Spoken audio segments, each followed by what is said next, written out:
hire? So look, most companies raise money. They have some traction. They raise, do a seed round. They get launched, get some traction. Then they raise a lot of money, whether it's a Series A or Series B. And then they hire a lot of people infallibly, or at least historically. And then the CEO, almost without exception, gets frustrated because they've hired a lot of people. The burn rate has increased a lot, and they don't feel like more is getting accomplished per unit of time, per day, per week, per month, per quarter. And they get frustrated. And so then they sit around at a dinner with other CEOs or people like me, or one-on-one conversation with me, and are incredibly unhappy and disappointed that I'm spending all this money on all these people, but we're getting less done or the same done. And why?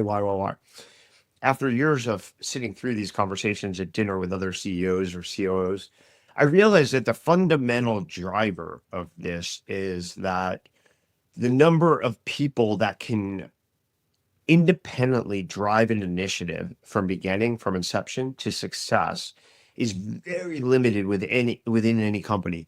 And if you hire more people without expanding the number of what I call barrels that can drive from inception to success, all you're doing is stacking people behind the same initiatives.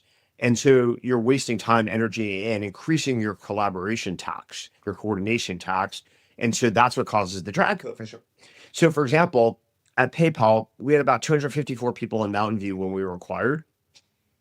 Of those people, depending on how strict you really want to be, it is considered one of the best talent-rich networks of all time in technology.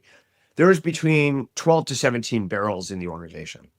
That's like an infinite number. I once asked Jack Altman on a podcast at Lattice, which is a pretty damn big company, how many barrels are the company? The answer was two. That's a more common answer for a very big company.